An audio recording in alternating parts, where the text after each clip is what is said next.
Eux, ils marchent par la foi et non par la vue. Mais moi, je vous conseille vivement de marcher par la connaissance scientifique et historique, notamment celle de nos ancêtres kémites, par les cinq sens et par l'intelligence. Abou Apia.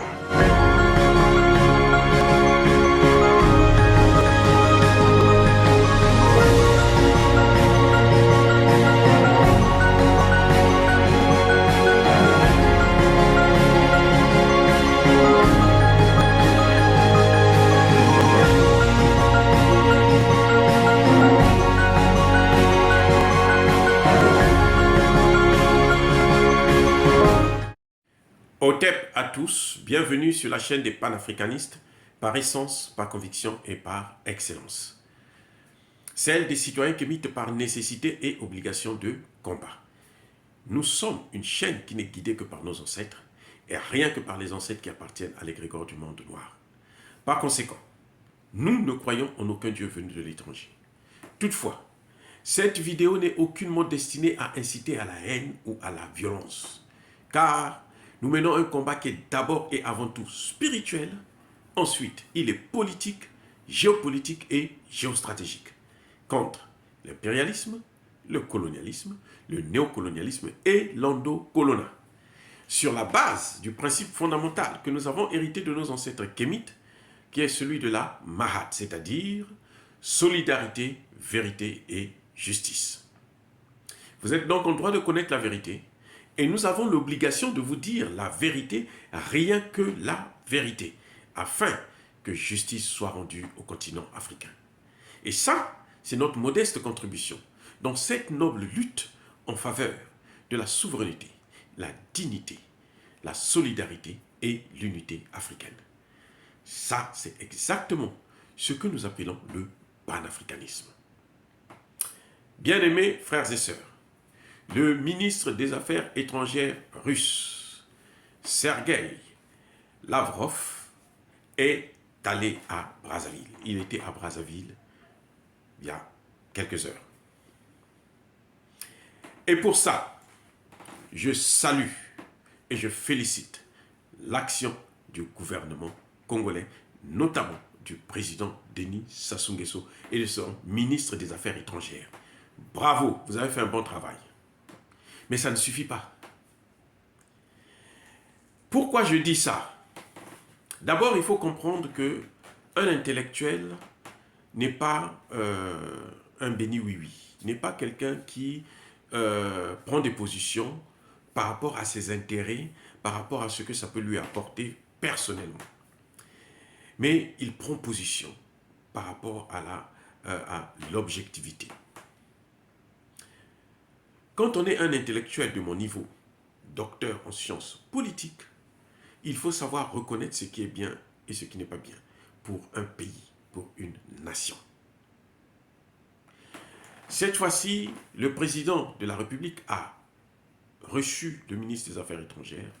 Ils ont parlé des choses très importantes, le renforcement déjà de la coopération entre les deux pays, sur le plan non seulement économique, mais aussi sur le plan sécuritaire et militaire. Ça, c'est un point. Le ministre des Affaires étrangères russe a précisé, depuis quelques années, la Russie a formé 8000, au moins 8000 étudiants congolais. Et chaque année, en ce net moment, il y a 150 000 bourses des étudiants congolais pour aller se former en Russie. Maintenant, posez-moi la question de savoir combien de bourses la France donne aux étudiants congolais par an. Combien d'étudiants congolais que la France a formés depuis un certain temps. C'est là où, c'est pour ça que je dis non, il faut reconnaître que c'est une bonne action et c'est peut-être, j'espère bien, que c'est le début du commencement de la fin de l'hégémonie française, du précaré français congolais. La France ne devrait plus être le précaré de la France. Et plutôt, le Congo ne devrait plus être le précaré de la France. C'est le début de la sortie du franc CFA pour enlever définitivement le joug français au cou des Congolais. Je répète, Les relations entre le Congo et la France ont toujours été déficitaires pour le Congo. Ça, c'est un des rapports perdant-gagnant. Le Congo perd, la France gagne. Toujours et toujours. Depuis que le Congolais a rencontré l'homme français. Et maintenant, il faut que ça s'arrête. M. Sassou Nguesso a régné pendant plusieurs années. Bientôt 40 ans, le règne. Il va vers la fin de son règne parce qu'il n'est pas un dieu. Tôt ou tard, il faudrait qu'il parte. Il faudrait qu'il laisse une marque. Et sa marque, ce sera dans le domaine des relations entre la France et le Congo. C'est-à-dire, aujourd'hui, M. Sassou Nguesso devrait définitivement sortir le Congo de la zone CFA. Pourquoi? Je vais expliquer en prenant un exemple. Le pétrole congolais, aujourd'hui, le prix du baril de pétrole est maintenant au-delà de 100 $. Ça varie en 112, 116, parfois même 120. Prenons le cas où le baril de pétrole coûte 100 $. Ok? Donc, dans chaque baril de pétrole congolais, la France, par rapport aux conventions qui nous lient à elle, dans le cadre du franc CFA, récupère 50 $ sur les 100 $. Ça, c'est la convention légale. Légale, bien entendu, par les Français, parce qu'aucun Congolais n'a signé ces accords. Vous serez d'accord avec moi. Aucun Africain d'ailleurs. Aucun pays de la zone franc n'a signé ces accords. Ce sont des Français qui se sont retrouvés, qui ont dit, bon, voici ce qu'on va faire pour le front des colonies françaises d'Afrique, c'est-à-dire CFA, colonies françaises d'Afrique. Voici ce qu'on va faire et on impose ça aux pauvres Africains.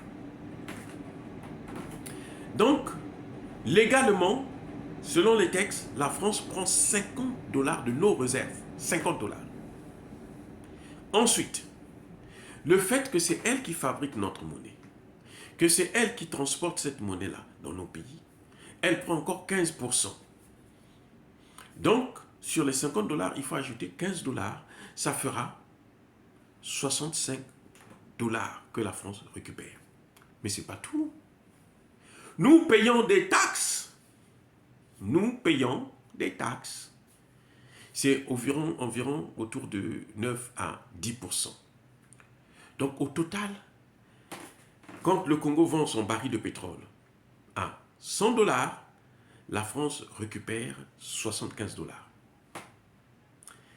Dans les 75 $, il y a 50 $ qui vont officiellement dans le compte d'opération du Congo.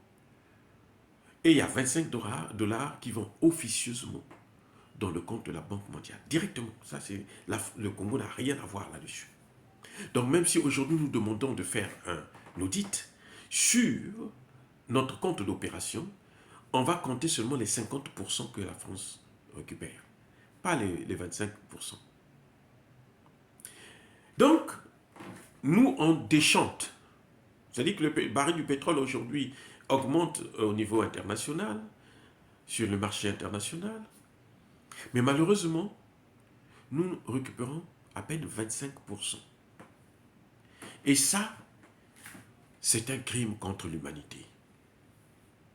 C'est pour ça que plus on s'éloigne de la France, plus il faut saluer l'action du gouvernement. Le FMI, qui fait le bonheur de tout le monde là-bas, dès que le FMI dit, bon, je vous donne un peu d'argent, tout le monde fait la fête, ce sont des criminels de grand chemin.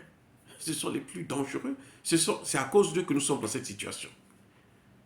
Oui, vous allez me dire que je dédouane Sassou Nguesso. Non, je ne le dédouane pas du tout. Il a sa responsabilité en tant que président de la République, le président qui a le plus longtemps géré ce pays. Mais les accords que nous avons avec le Fonds monétaire international, qui en général a toujours été géré par la France, et cette même France qui nous impose de signer des accords avec le Fonds monétaire international, sinon elle ne peut même pas négocier avec nous, est le problème. Donc chaque fois que notre gouvernement, que notre président, que notre pays s'éloigne de tout ce qui est des rapports avec la France, surtout en matière de finances, en matière de sécurité, en matière de santé, eh bien, il faut acclamer. Si on est honnête, je dis bien, si on est honnête, il faut acclamer. C'est pour ça que je dis, c'est bien que le Congo puisse se renforcer. De toutes les façons, la Russie forme plus de cadres congolais que la France. Et ça, c'est... Sergueï Lavrov venait de le dire. C'est clair. Donc, moi, je soutiens Sassou Nguesso dans cette action. Tant pis pour ceux qui ne seront pas contents. Non. Je suis docteur en sciences politiques. J'ai une vision pour mon pays.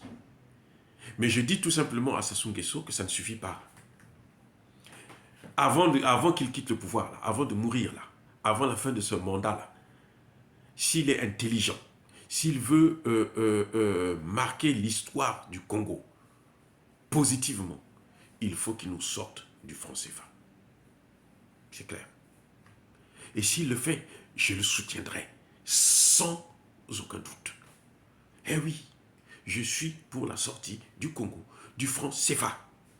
On doit avoir notre propre monnaie, quitte à ce qu'on fasse comme la Centrafrique qui a créé le Sango comme son Bitcoin. D'assez. On ne peut pas continuer à être les esclaves de la France. Nos parents l'ont été, nous n'avons pas le droit de l'être, et pire encore, nos enfants et nos petits-enfants devraient discuter d'égal à égal avec la France. Le système de paternité où la France ingère dans nos finances, où nous n'avons pas de souveraineté financière, et cette souveraineté financière, elle est contrôlée par les bases militaires que la France met partout en Afrique, et ces bases militaires lui donnent un pouvoir politique dans nos affaires. C'est pour ça qu'elle peut se permettre de s'ingérer dans nos affaires. Maintenant, c'est fini, ça s'arrête. Parce que nous avons un partenaire fiable, jusqu'à preuve de contraire. Ceux qui disent qu'on quitte un maître pour aller vers un autre maître, ce sont les mêmes Français, c'est RFI, France 24 d'abord, qui disent ça. Parce qu'ils veulent nous faire croire que nous quittons le maître français. Au moins, ils reconnaissent que la France était un maître, un criminel, et que le mensonge vient du fait qu'on ne dit pas que la Russie n'a colonisé aucun pays africain. Chaque fois que la Russie vient en Afrique, c'est pour nous aider à obtenir notre souveraineté. Et c'est ce que je soutiens, et c'est pour ça que je soutiens Vladimir Poutine. Le Congo avait déjà pris une bonne position dans la guerre en Ukraine, en s'abstenant. Et ça montre qu'elle soutient, en politique, ça signifie qu'elle a soutenu la Russie. Et ça, c'est une bonne chose. Parce que sur cette guerre, nous n'avons rien à voir avec ça. C'est la Russie et l'OTAN, et ce n'est pas notre problème. La Russie a l'obligation et le droit de se protéger sécuritairement. Il faut que les Occidentaux négocient avec elle pour arranger, régler le problème de sécurité de la Russie. Le reste, ça m'est égal. Je reviens donc sur ce que je disais au départ. Bravo, M. Sassou Nguesso, pour les relations que vous êtes en train de renforcer avec la Russie, car la Russie est un partenaire fiable aujourd'hui. Et j'espère que vous allez faire la demande d'entrer dans le BRICS. Et c'est ça qui nous sauvera face aux monstres français et otaniens plutôt. Voilà, bien-aimés frères et sœurs, est-ce que dire cela c'est inciter à la haine ou à la violence? Non. Nous sommes une force tranquille. Il y a Bakolervé, il y a Malembe. Je dis encore une fois de plus, soyez bénis par le Dieu des Kémites. J'ai dit, et bien entendu, j'assume.